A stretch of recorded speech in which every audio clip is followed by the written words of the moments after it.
William, Cate, and the flat-pack fiasco. How two cats brought IKEA to its knees. Or, not all Allen keys are created equal. Henry, 71, cardigan enthusiast, and the proud but perpetually traumatized owner of two chaos magnets in feline form, only wanted a cheap bookcase.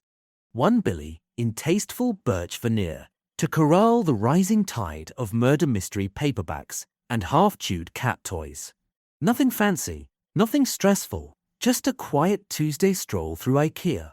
He should have known better the moment William, his gloriously dim Birman cat, purred at his reflection in the automatic doors, while Cate, her sleek black adopted mastermind, narrowed her eyes as if scanning a battlefield. The showroom shuffle. 5 minutes in, William had already wedged his fluffy head between two hemless bedside tables, convinced he'd discovered a portal to Narnia. Cate, meanwhile, deciphered the floor arrows, realized the entire building was a one-way labyrinth, and smirked like a cat who'd just read Sun Tzu. Henry's first mistake was letting go of the trolley to rescue William. His second was assuming the trolley was empty. Cate silently leapt aboard, poured Henry's unlocked phone, and, because evil geniuses get bored, opened the IKEA app. With a series of deliberate taps, she ordered 1 million Fairgrick mugs. Click and collect, ASAP. Somewhere in Westeros, a server blinked, a warehouse robot shrieked, and the global home supplies chain began to wobble like an over-tightened meatball. Tealight tango and the sprinkler ballet. In lighting, William discovered a pyramid of 10,000 glimmer tealight candles, stacked like a waxy Jenga tower. Naturally, he pulled the bottom row. The resulting collapse sounded like a Swedish xylophone being drop-kicked down a mine shaft. When the candles hit the floor, they popped their foil cups, triggering motion sensors that mistook raining paraffin for terrifying inferno. Sprinklers activated, soaking Henry, who in turn slipped on the river of tealight tins and performed an unintended interpretive dance down 3 display living rooms and into the soft furnishings bargain bin. Somewhere above, Cate commandeered the PA system. Her voice announced, "Attention, esteemed meatball consumers. The store is now operating in extreme flat pack mode. Assemble yourselves." Pandemonium ensued as customers wondered whether they were meant to click together or just panic stylishly.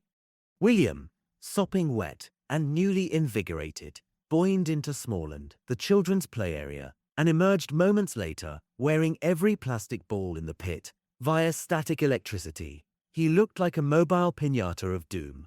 One small human screamed, "Pokémon," and attempted to catch him with a shopping bag. William responded by launching himself onto a passing worker, Sven, who had the misfortune of carrying a net full of blue-high plush sharks. Ball-covered cat plus airborne plush seafood equaled what later press reports would call the Sharknado incident. Sven now lists his occupation as free-range crouton in a perpetual soup of terror and is on indefinite stress leave. The Great Gravy Flood. Meanwhile, Cate infiltrated the cafeteria. With surgical precision, she depressurized the industrial gravy vat, an act on par with detonating a small caramel-colored volcano. Hot, silky sauce cascaded through the serving area, turning the tiled floor into a savory slip and slide.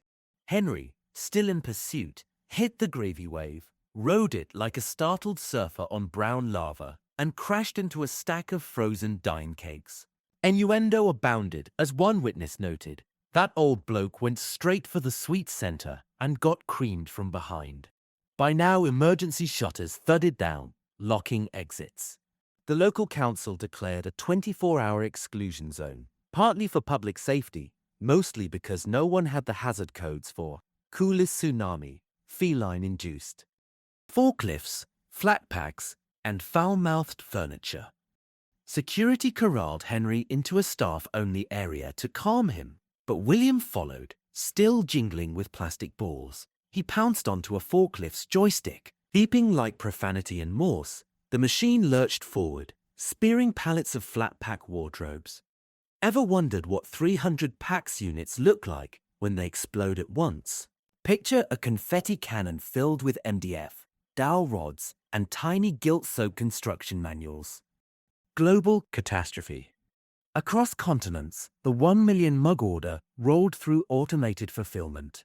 Robbers stripped shelves bare, shipping containers were diverted, and within hours, cafes from Malmo to Melbourne were mugless.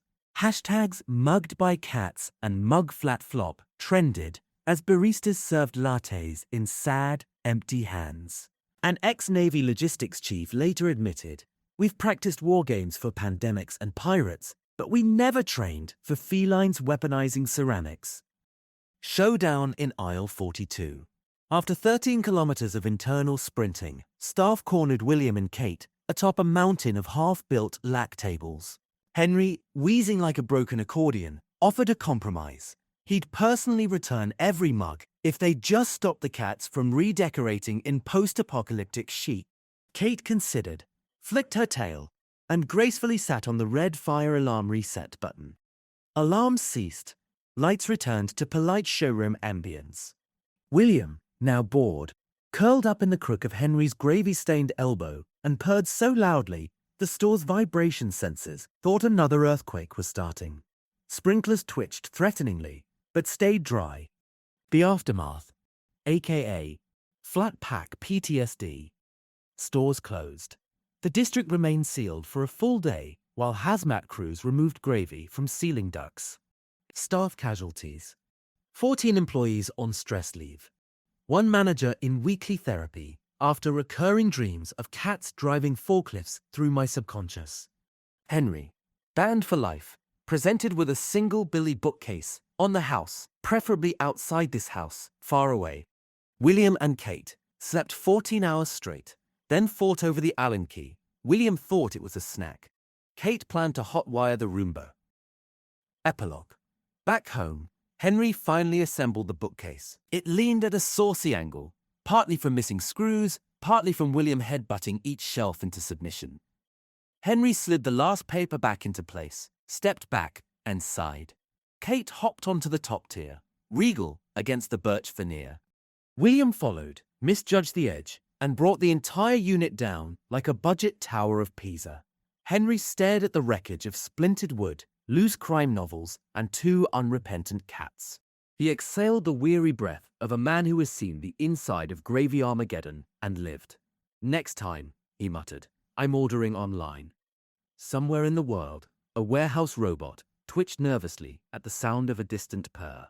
William and Cate will be back very soon with another hilarious story. Please like, subscribe, or follow. William and Cate will be sharing their stories on a variety of social media platforms, so keep a lookout for them.